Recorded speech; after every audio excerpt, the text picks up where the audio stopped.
This Fox News alert. It is an historic week. President Biden's bid for a second term on the line.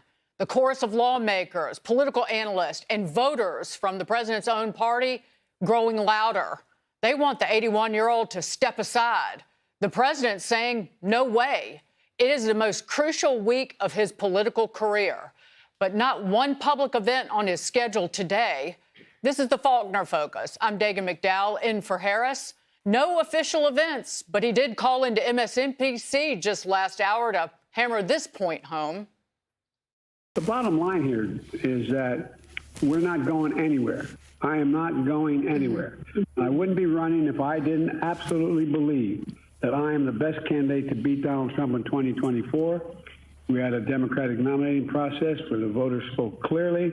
I won 14 million of those votes, et cetera. So I not only believe that from the beginning, but I wanted to reassert it and demonstrate that it's true. And I'm going to be doing that all through this week and from here on. Senior House Democrats now calling on the president to step aside. Committee ranking members Jerry Nadler, Adam Smith, Mark Takano, and Joe Morrell are reportedly among them. President Biden also using a letter to push back this morning. He wrote to congressional Democrats, quote, I want you to know that despite all the speculation in the press and elsewhere, I am firmly committed to staying in this race, to running this race to the end, and to beating Donald Trump. Those typical Biden gaffes like this from yesterday cannot be helping his case. Even when I was running for Senate, and each time I ran, quite frankly, not a joke, Philadelphia in particular got me across the line. No, I'm not joking. No, I mean it seriously. Organizationally and in terms of fundraising, the whole deal. But look, here's the deal. A searing New York Post cover, another one this morning. Time to go, Joe. Some of the Democrat Party are vocally standing by their man. President Biden can clearly defeat Donald Trump, the most dangerous president in the history of this country. And the choice is quite clear. The only thing that I'm asking everyone to do is to unite around the ticket. The ticket at this point in time is Biden and Harris. Joe Biden is the right Democrat right now in this cycle, and he's going to win. Senior White House correspondent Peter Doocy with a whole lot to unpack. Hey, Peter.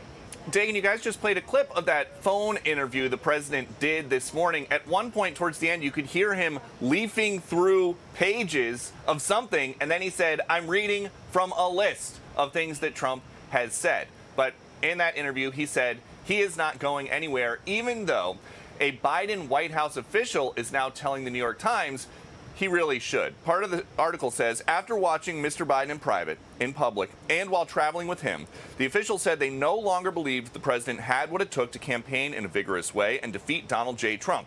The official, who insisted on anonymity in order to continue serving, said Mr. Biden had steadily showed more signs of his age in recent months, including speaking more slowly, haltingly, and quietly, as well as appearing more fatigued in private. And the leaks coming out of this previously leak-proof White House are coming quick. A former advanced staffer released to Axios essentially a picture book showing President Biden how to get to a podium and how to exit a stage. Trump's advanced director says they never did that for him. Some Democratic operatives say it's actually pretty common in D.C. Something not common, though. Biden's team sending questions to somebody interviewing him.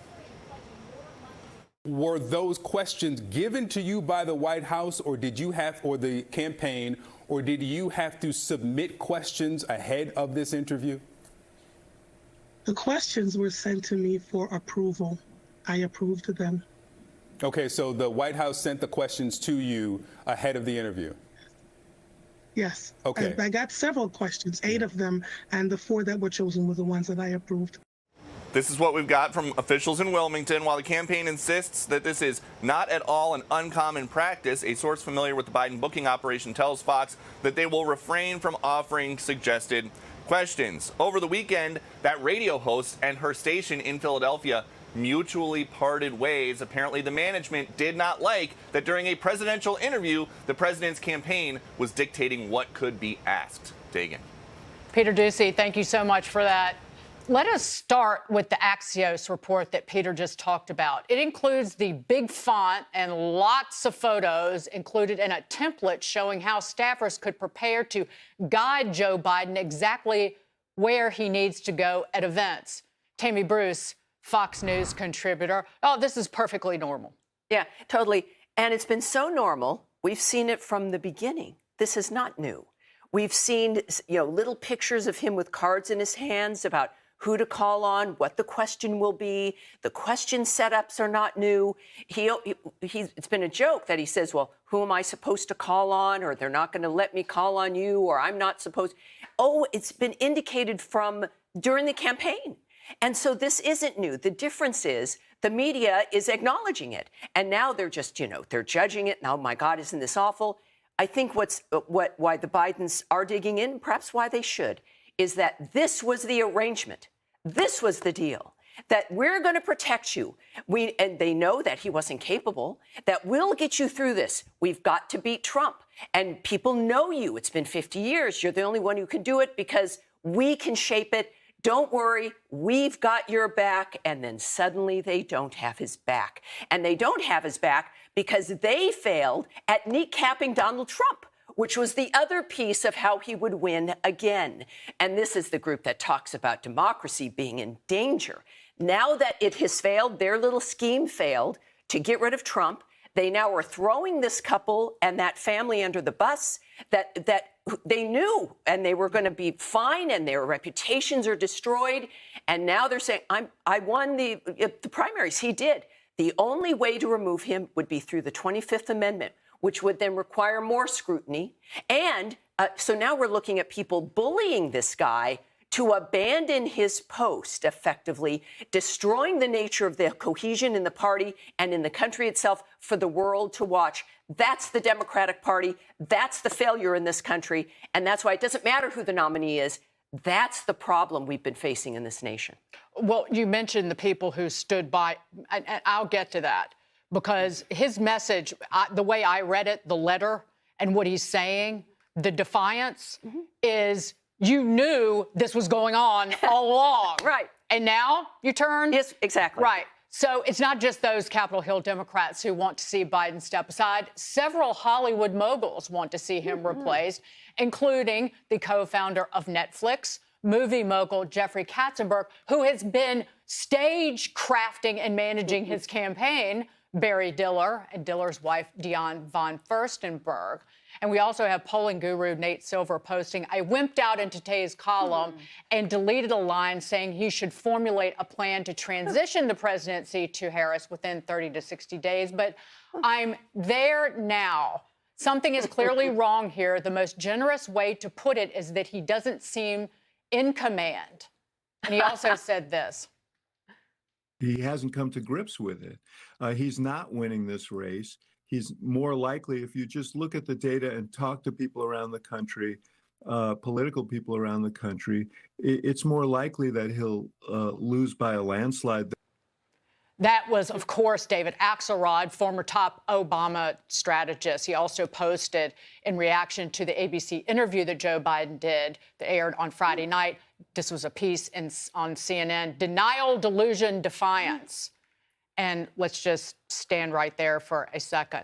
But my read on this was from Joe Biden, you have known all along, and don't you dare turn on me now, including Jeffrey Katzenberg. Yeah. Jeffrey Katzenberg's been castigated by those people in Hollywood for saying, he called him, I forget what the phrase was, like a superstar, like he's got super energy or something to that effect. Yeah, we've heard that kind of lie throughout when it became a bit more apparent, and how there were the cheap fake videos that Biden quite didn't know where he was. But now all those bets are off. The fact is that these are the individuals who have known from the beginning. The denial and all of that's been the media.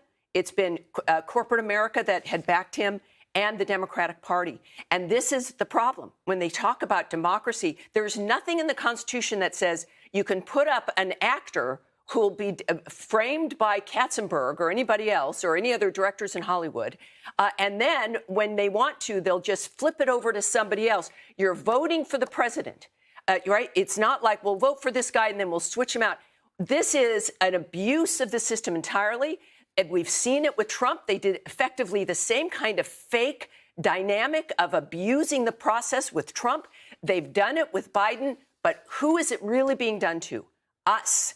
This is happening to us. And they stand there and they crow about defending democracy. And now they just want him to transition. What part of elections involve the transition to somebody else and that you abandon this guy because he's losing in the polls despite Americans voting? Look, they've told us the entire time the 2020 election was an overwhelming 81 million people voted for Biden. He's the president. It's a real incredible success. And now it's like, you've got to just take the exit door. That's not how it works here. So we don't like what Biden's doing. It's horrible. I want him gone. And I want him gone on November 5th, and Donald Trump will be president on January 20th. None of this musical chairs stuff with anonymous people running the country.